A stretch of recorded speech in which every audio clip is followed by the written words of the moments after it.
cracher sur votre enfance.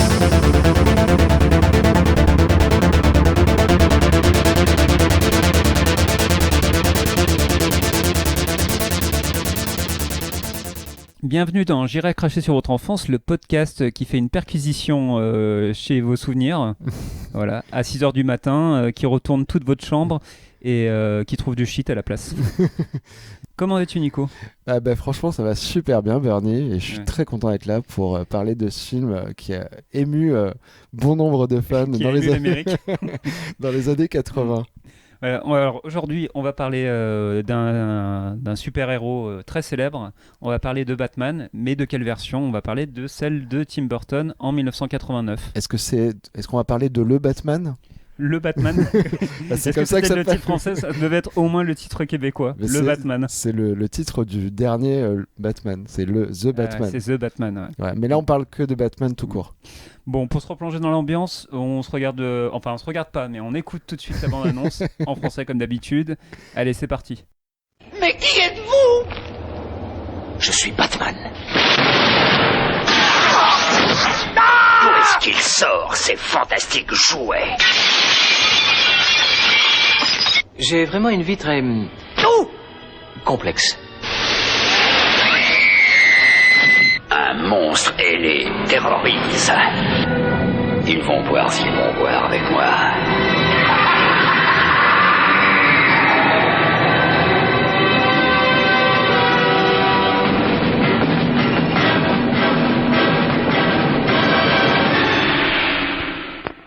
Wouh Wow, Quelle ça bande décoiffe. Quelle bande-annonce Bon, on a reconnu d'ailleurs le thème célèbre composé par Danny Elfman. Danny Elfman qui a pas fait que de la merde en fait. Ouais. Non, on est vraiment dans la bonne période de Danny Elfman et peut-être aussi la bonne période de Tim Burton. C'est du début de carrière, on va dire, quand même pour Tim Burton. Au moment où il fait ça... Oui, c'est vrai, c'est son troisième film. Troisième film. Il y a eu Pee-wee's Big Adventure avant, qui a eu un petit succès quand même. Beetlejuice. Qui a eu un petit succès aussi. Aussi, ouais. Beetlejuice aussi, très bon film de début de carrière. Et là, c'est la première fois où il a un blockbuster dans les mains, quoi. Et plus gros succès, plus gros budget de l'histoire du cinéma à cette époque-là, je crois. Oui, et un des plus gros succès aussi. C'est vraiment un succès énorme, alors que au départ, il n'y avait pas les réseaux sociaux, mais les gens étaient, les fans de comics, etc., étaient un peu contre le choix et de Tim Burton, et surtout le choix en tant que Batman de Michael Keaton. Michael Keaton qui était un acteur plutôt de comédie en fait à la base et effectivement c'était un peu bizarre. D'ailleurs on l'a vu dans Beetlejuice juste avant où il est très très drôle. Il est assez... c'est marrant parce que finalement effectivement il est dans la comédie mais il reste quand même inquiétant dans le film. Donc la partie comédie dans Batman, ça c'est moins le cas, mais le côté inquiétant, on va dire que c'est quand même un des super-héros les plus sombres. J'allais dire taciturne. Ah ok.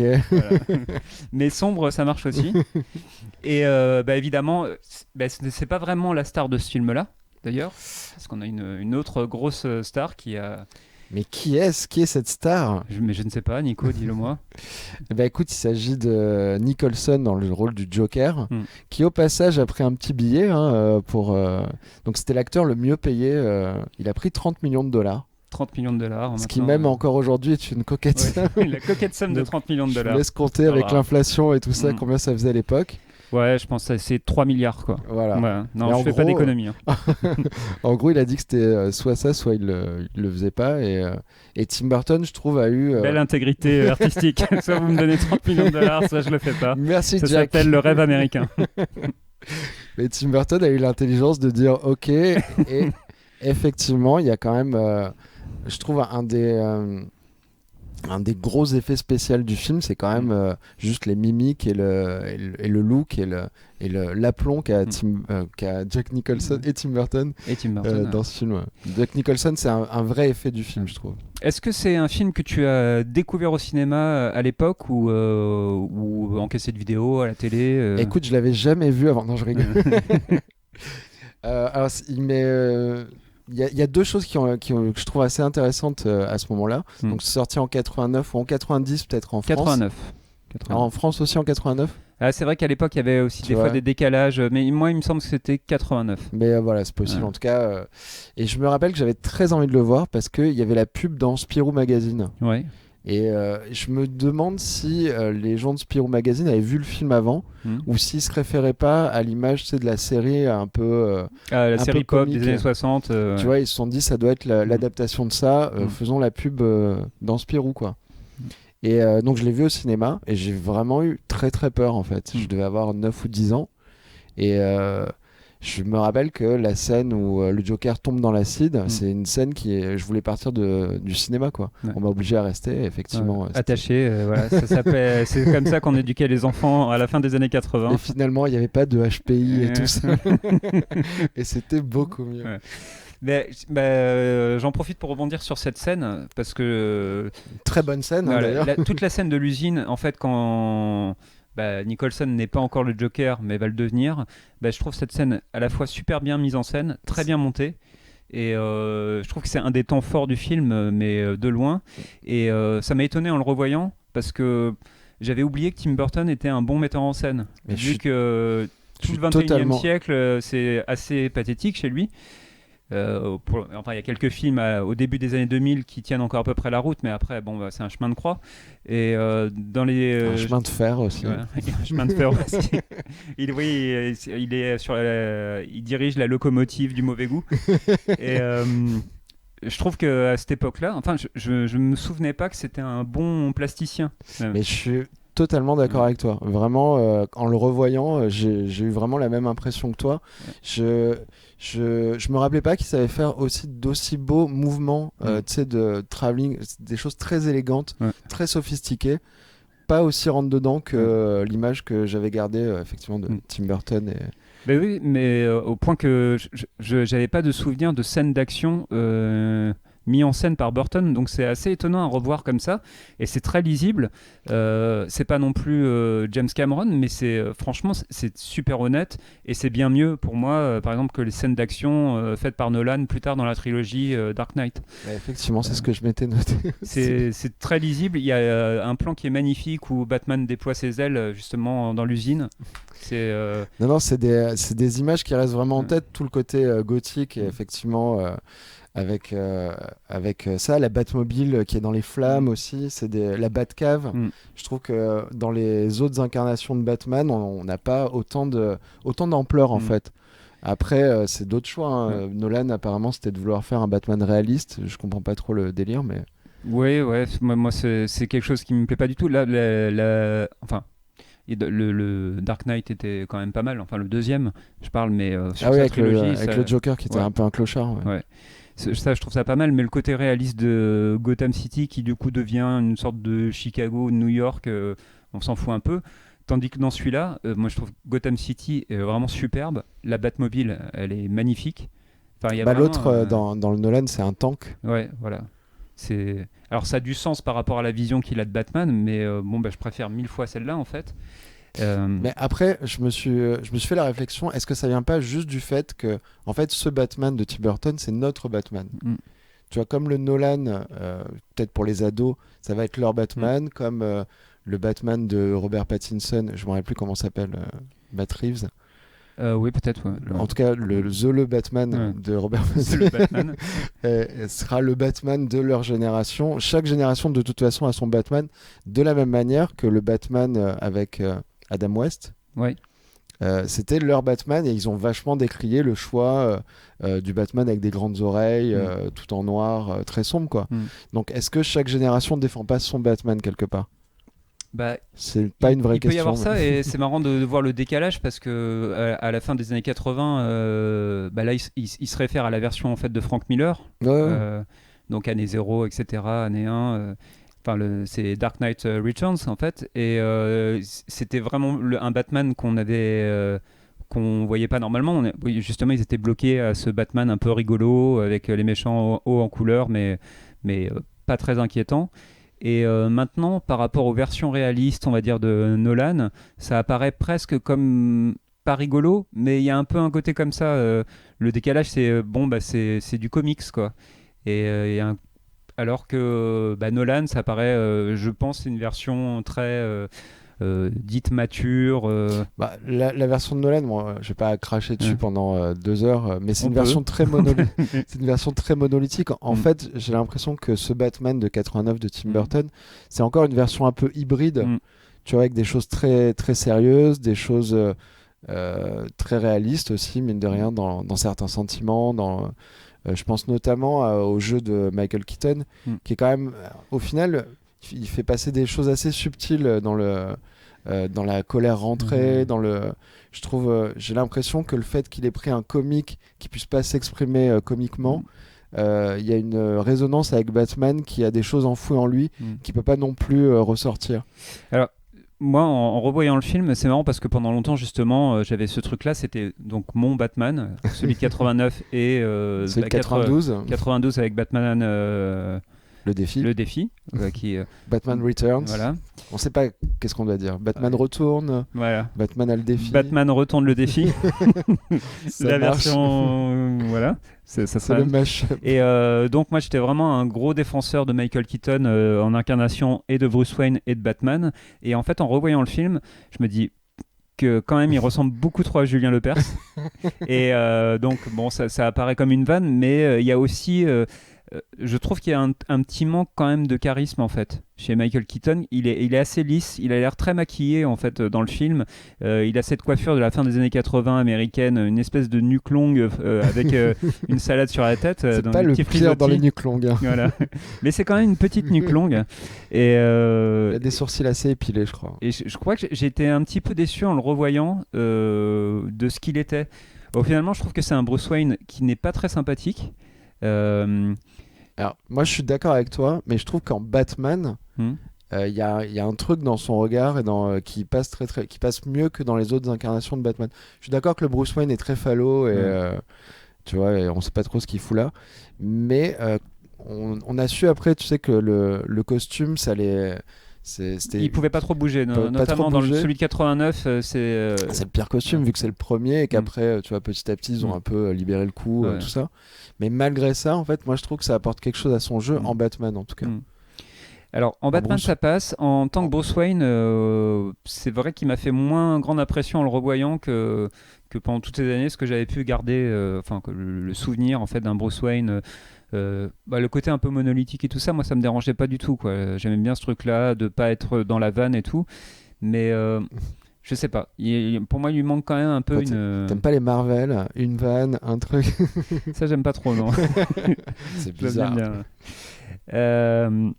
Mais enfin, donc je trouve que c'est un film qui justifie alors là c'est un peu autopromo pour notre podcast, mais je trouve que ça justifie l'existence de notre podcast de se replonger vers un film comme ça qui a priori dans le souvenir n'est que positif et en le revoyant ça permet de se confronter.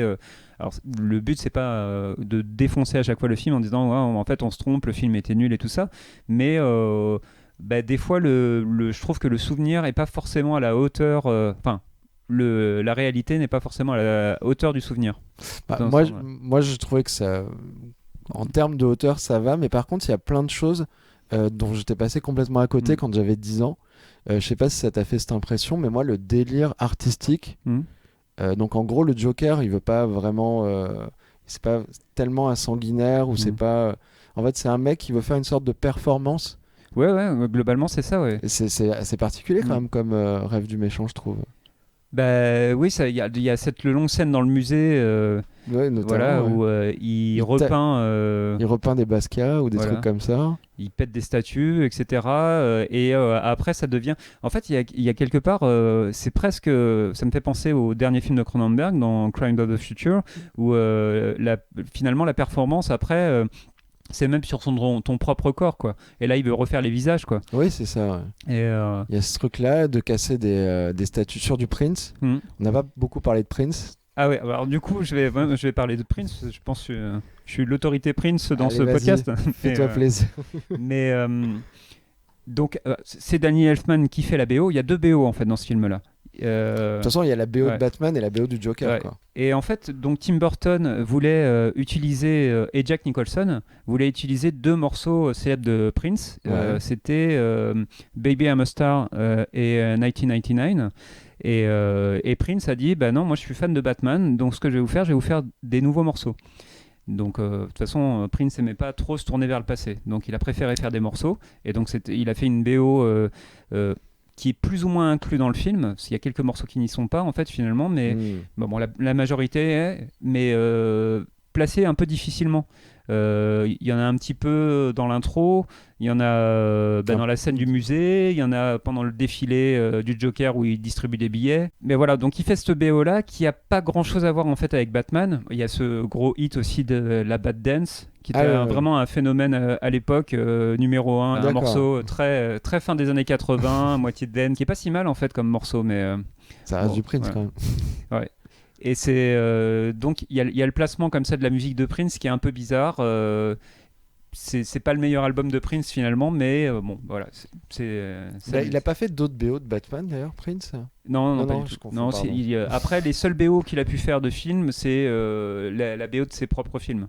Donc Purple Rain, Graffiti Bridge et Under the Cherry Moon. Voilà. En gros, il a fait ça avec l'album Parade.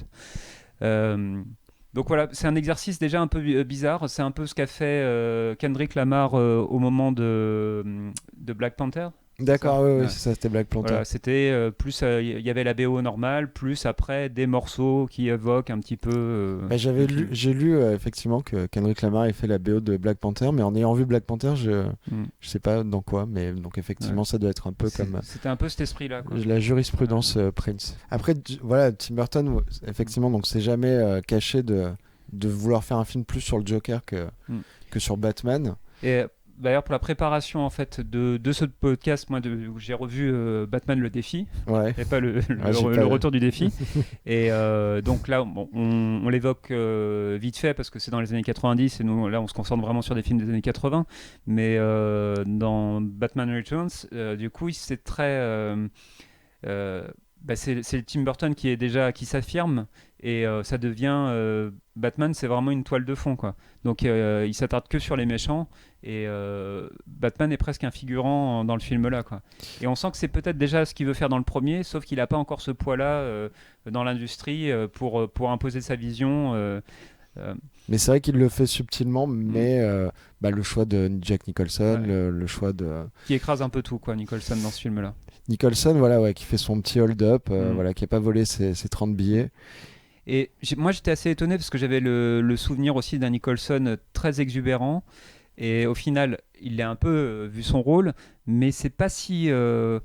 c'est pas horripilant en tout cas. Ça fait pas... Non, il est vraiment sur la ligne. Ce qui m'a assez interpellé, c'est qu'au début du film, j'ai l'impression qu'en fait, il sort de Chinatown.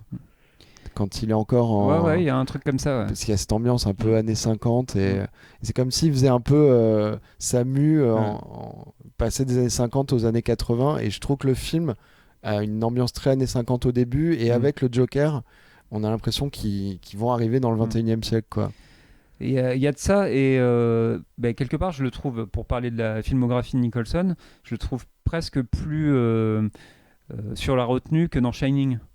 Shining où il en fait vraiment... Ou que dans le truc où il fait le loup-garou là. Ah, dans Wolf. Je sais plus comment ça s'appelle. Wolf, un pas très bon film. J'ai l'impression qu'après ce film, il va partir complètement en couille, Jack Nicholson. Après oui, sa carrière, il y a plus beaucoup de haut, quoi. C'est Wolf, t'es sûr? Ouais, je crois que c'est ça. D'accord, c'est possible. Wolf, ou Wolfen, je sais pas. La version allemande. Je crois que c'est Wolf.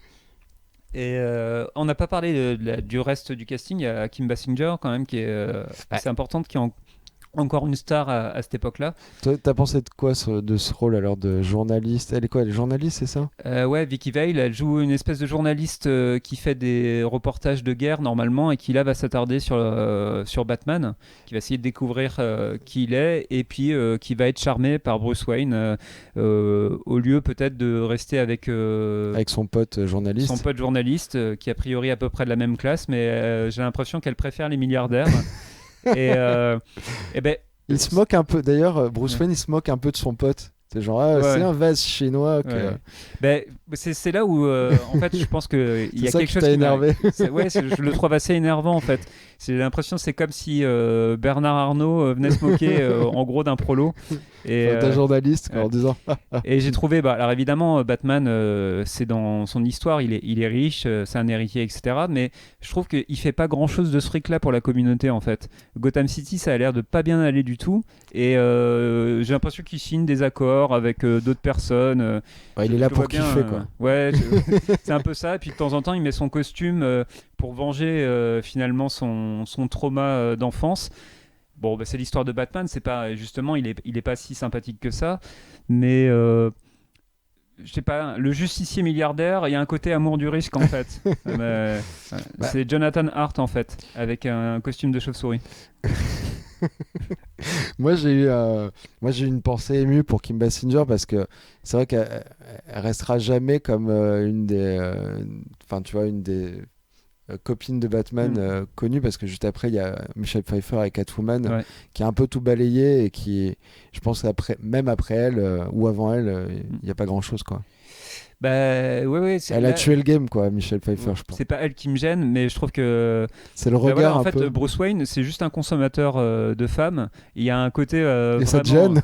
De quoi? Et ça te gêne? Un peu, ouais. Ok. Un peu, non, mais parce qu'on le fait passer quand même pour un héros, etc. Donc, si on le fait passer pour quelqu'un un peu négatif et tout, ça me dérange pas trop là-dessus. Mais là, je sais pas, il y a une vision un peu. Non, mais le regard, effectivement, il est un peu complaisant sur. Qu'est-ce qu'il est futé, comme il a rembarré cette espèce de pauvre inculte qui sait même pas ce qu'est un vase Ming. Ouais, je sais pas. Et il y a aussi une vanne sur vous pensez qu'il faut sortir encore combien de caisses de champagne, comme si c'était le sommet du chic, quoi. Tu vois, moi du coup Bruce Wayne pour moi c'est un gros beauf quoi. Il collectionne des armures. Et peut-être que Gotham City c'est à côté de Nice, on sait pas. Ouais, certainement. Ouais. C'est fort possible. Mais et pour revenir vraiment sur la structure du film, je trouve que c'est un film qui commence très fort, notamment avec cette scène de l'usine. Il y a toute une partie où c'est très intéressant quand on a l'espèce d'intrigue avec Nicholson, enfin le Joker, qui associe plusieurs produits pour créer un gaz hilarant qui tue les gens. Avec des scènes de faux JT et tout ça qui sont vraiment bien, mais on passe vite à autre chose. Et après on passe à Bruce Wayne et ça t'a saoulé. Et en fait, non, mais il y a une baisse de rythme dans le film qui est assez incroyable, et je trouve que à partir du défilé, il y a les scènes d'action s'enchaînent et il y a la fameuse montée de la cathédrale. Et c'est une cathédrale, je pense, vu l'ampleur du truc, plutôt qu'une église. Et ça dure très longtemps, cette montée des escaliers. C'est la montée des marches la plus longue de l'histoire. C'est soporifique, en fait. Il se passe plus grand-chose. On n'est plus rythmé vraiment par la musique. L'ampleur, la qualité du montage qu'il y avait, par exemple, dans la scène de l'usine, là, on l'a plus du tout. On a un vieux plan qui fait penser un peu à Sueur froide pour le vertige, etc. Et je trouve ça, en fait, vraiment... il y a une baisse de rythme qui est assez incroyable, et c'est là où ça m'a fait un peu la même chose pour préparer aussi cette émission. J'ai vu Beetlejuice en me disant peut-être que ça pourrait faire aussi une émission en se replongeant. Au final, il y a peut-être moins de choses à dire sur ce film-là que sur Batman. On verra, c'est un jour peut-être qu'on l'évoquera. Peut-être qu'on va en parler. Mais c'est pareil, en fait, je trouve que c'est des bons films, mais c'est pas des grands films. Au final, il y a un petit manque d'ampleur. Sur Beetlejuice, c'est voulu, il n'y a pas une volonté de faire quelque chose d'épique. Oui, et puis en termes de rythme, j'ai moins ressenti cette baisse-là, parce que l'univers est quand même plus délirant, effectivement, sur Beetlejuice, et je trouve qu'il arrive à tenir. Il y a toujours une petite trouvaille qui fait qu'il y a un petit lombric qui sort quelque part, un papier peint un peu bizarre. Enfin, je trouve que ça se tient. Je pense qu'il est moins long aussi. Et effectivement, moi, ce qui m'a un peu, pas gêné non plus, mais que j'ai trouvé bizarre et que je pense qu'il était beaucoup plus accepté à l'époque, quand il monte ses escaliers notamment, c'est les scènes où le Joker, il laisse des sous-vêtements de la petite amie de Batman, et genre il prend les sous-vêtements et ça lui donne une motivation pour monter encore plus les marches.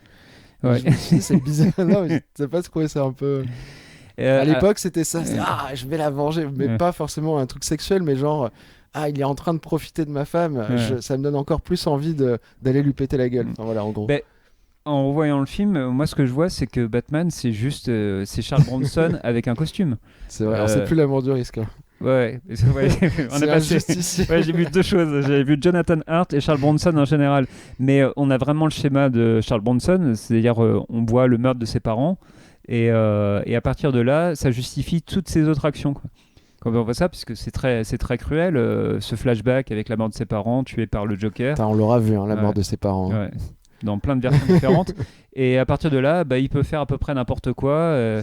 Et je trouve que, vu qu'il est milliardaire, au lieu d'aller tabasser en fait des voleurs et autres, toi, à sa place, si t'avais je sais pas, j'aurais essayé de réinsérer les gens peut-être et d'investir dans la communauté pour qu'il y ait moins de pauvres. Au lieu de faire des vannes sur alors combien de caisses de champagne je dois sortir, il pourrait peut-être faire ça.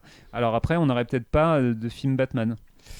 Et du coup, on n'aurait pas de podcast. C'est un autre problème. Tu nous aurais mis au chômage, du coup. Tout ça parce qu'il aurait aidé les pauvres. Et du coup, on aurait fait des bêtises. Moi, alors je sais pas sans spoiler, la mort du Joker, je trouvais ça assez...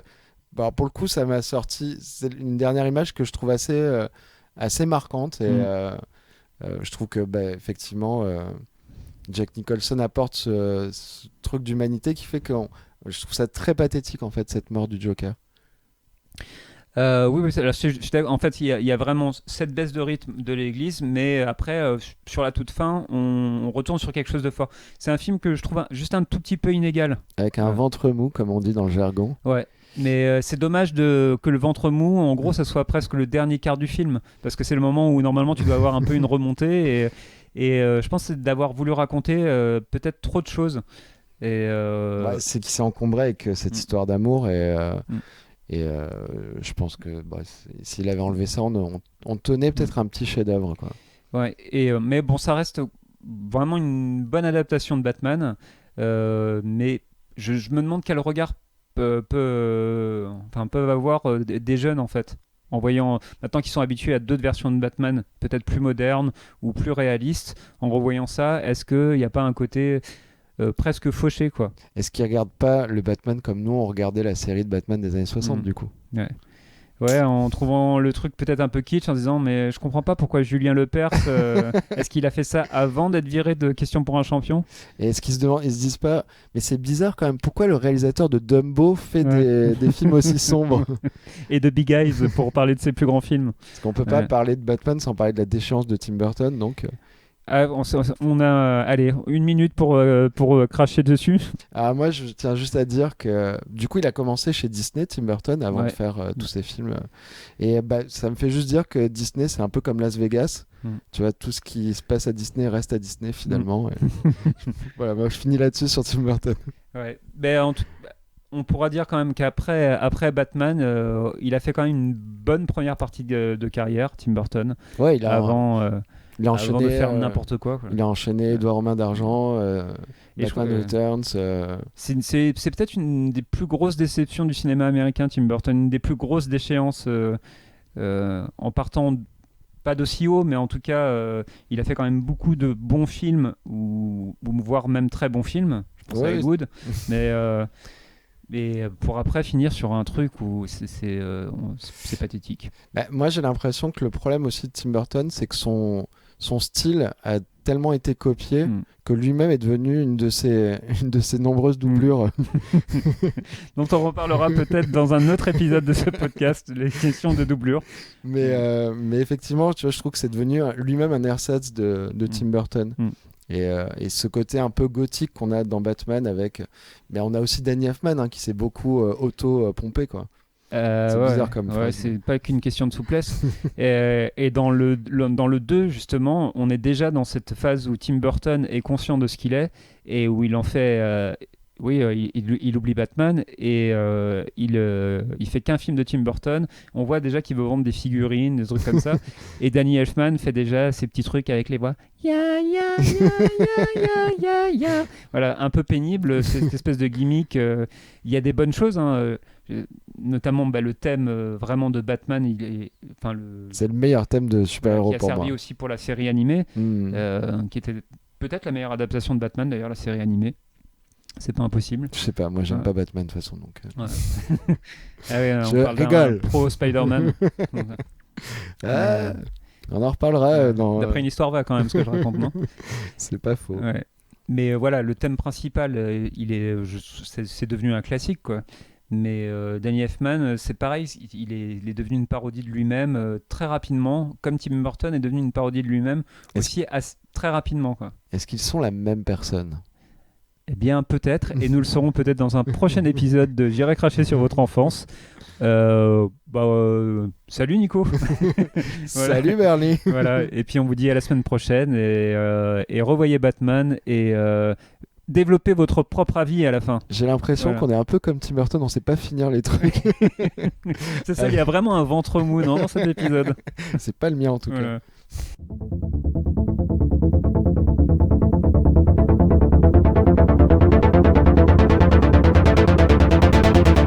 J'ai craché sur votre enfance.